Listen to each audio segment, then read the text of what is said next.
这 Maxim 呢，就是一个跟屁虫，走到哪儿都要跟着。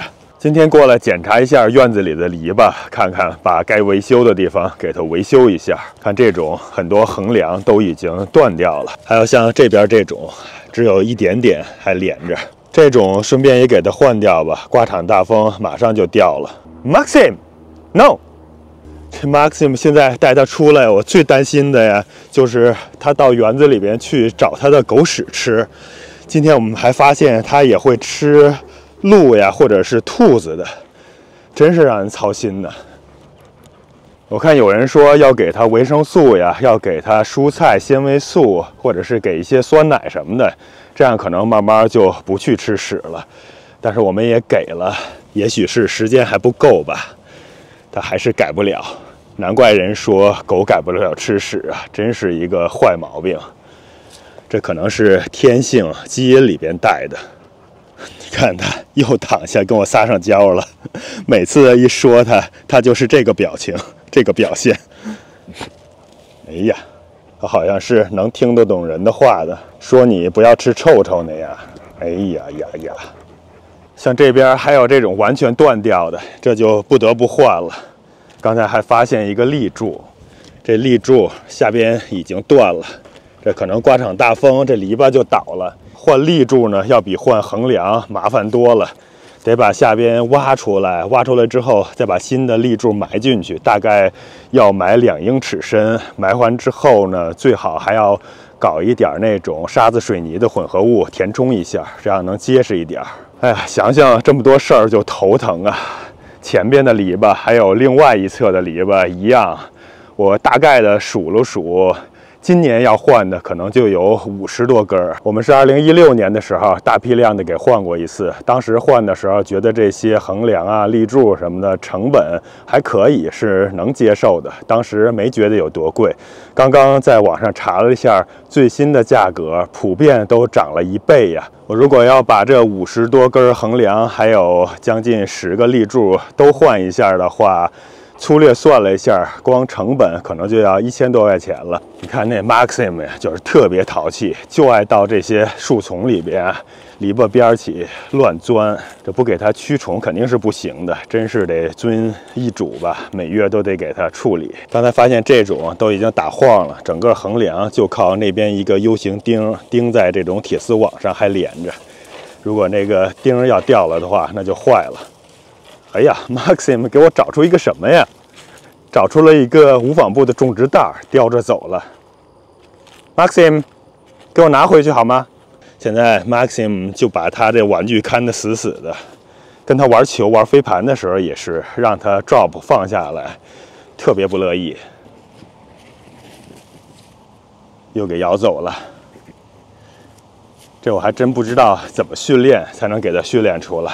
这整个院子的篱笆都已经破旧了，今年修了，明年还会有一批坏掉，得一直来维护。这种维护的成本啊是越来越高。有朋友可能会说，怎么不去外边找人，或者是找个公司来换呢？这就要说人力成本了。这人力成本的上涨比这些材料的上涨可要高多了。刚才我是说，如果今年换的话，这些材料可能要1000多块钱。如果再加上人力成本的话，那可能就得3000块钱了。这 Maxim 又把我这个种植袋给叼过来了，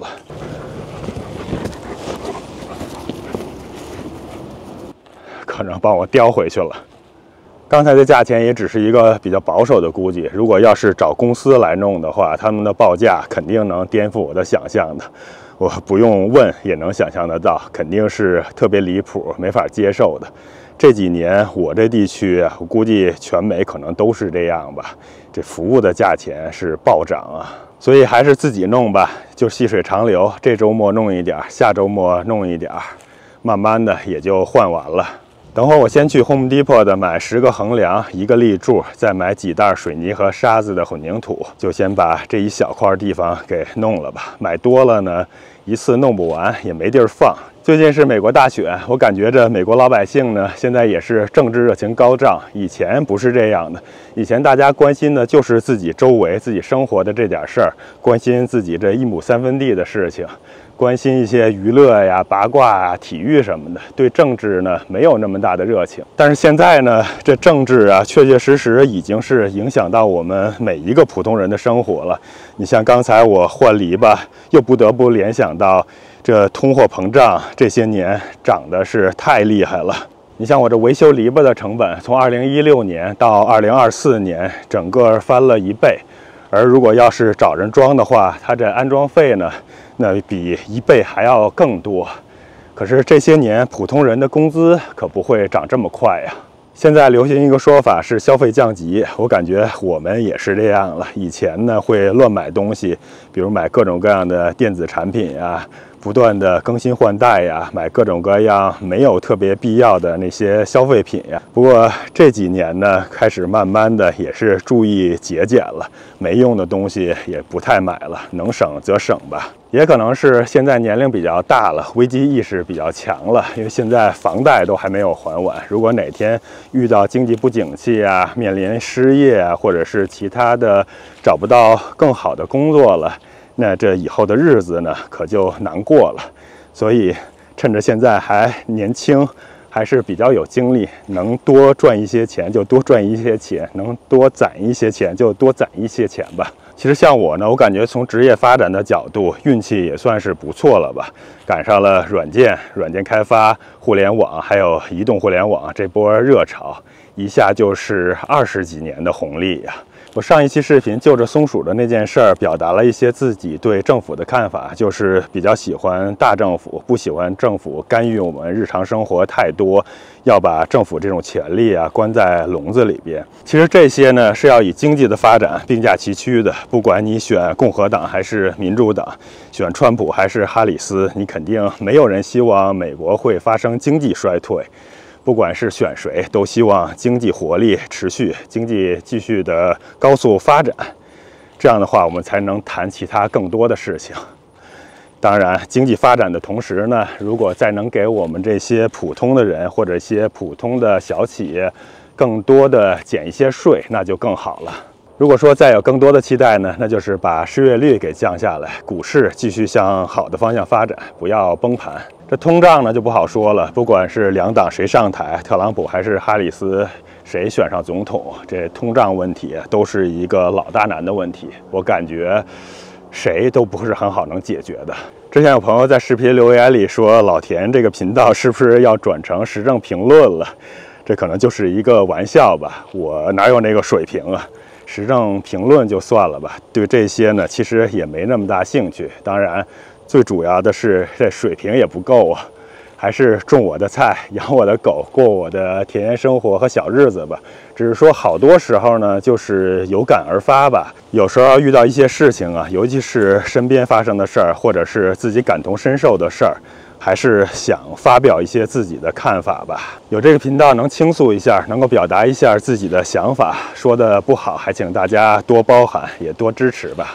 我回去收拾一下，今天是选举日，小朋友们也都休假，我就带上他们一起去 Home Depot 去买木头了。回来看看，如果有时间的话，还能有功夫再修一修篱笆。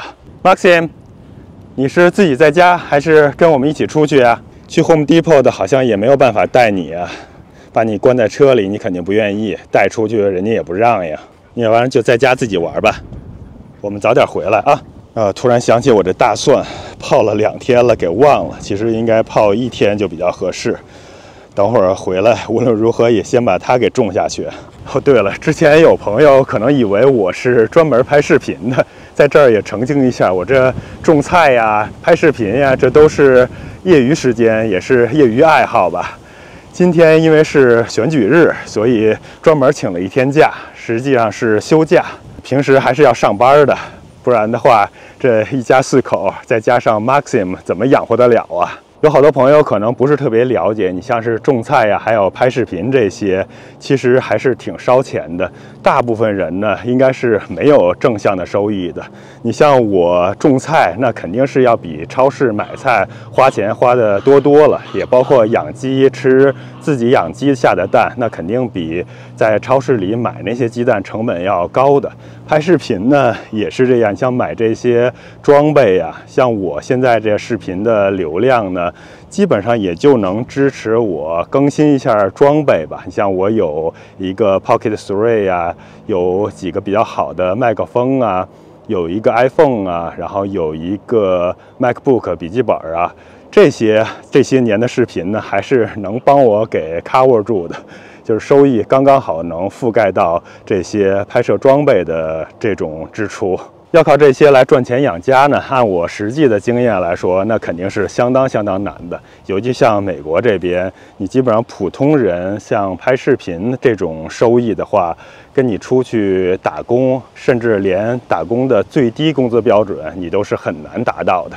当然，好多这种流量特别大的呀，或者是头部的这些，那咱们就另当别论了。反正对于普通人来说呢，最大的动力呢就是兴趣吧。尤其像我这种性格算是比较内向、社会活动也比较少的人来说，有这样一个表达和倾诉的平台，这心里边还是挺高兴的。看这 Maxim 确实是跟屁虫啊，不管我走到哪儿，它都会跟在旁边。那香椿树叶子都黄了，慢慢的也快掉光了。今天还是有风的。我们到 Home Depot 的了，刚刚在里边找了2大圈都没找到，问了好几个工作人员，都说不知道在哪儿。后来终于有一个上了年龄的告诉我们在外边。这是我们要买的立柱，价钱是17块4毛8一根。这质量看着不怎么好，春天的时候可挑得多会好一点。等会儿我先挑上一根，把那个最破的换掉。这边是那个横梁，大概是16块3毛8一根。这有11 feet， 太长了，我感觉我皮卡拉不下。不行，就等明年春天的时候，看看有折扣的话，多买一点，让他送一趟。2个小朋友看到这些围栏还有里边的木头，想给 Maxim 搭一个狗窝了。不过搭一个狗窝可没那么容易啊。已经从 Home Depot 的回来了，时间过得可真快呀，太阳都快要落山了，也没有时间再去修篱笆了，到周末再说了。等会儿先回家看看大选的情况怎么样。其实作为我们这些普通人呢，我不管你理想有多美好，口号有多响亮，蓝图有多雄伟，叙事有多宏大，谁能把经济搞好，谁能把通胀问题解决，谁能让我们生活得更安全、更自由，谁的政策能让我们普通人过得更幸福、更快乐，谁就理应获得更多的支持。Maxim， 你吃完饭啦？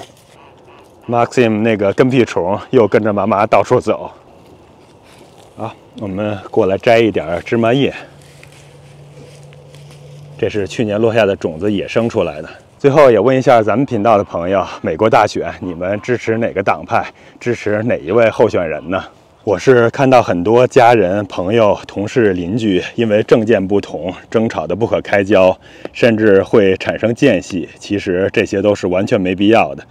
大选之后，不管是谁当选，我们每个人的生活还得继续。身边陪伴我们的还是这些家人、朋友、同事、邻居，孰轻孰重就不用多说了。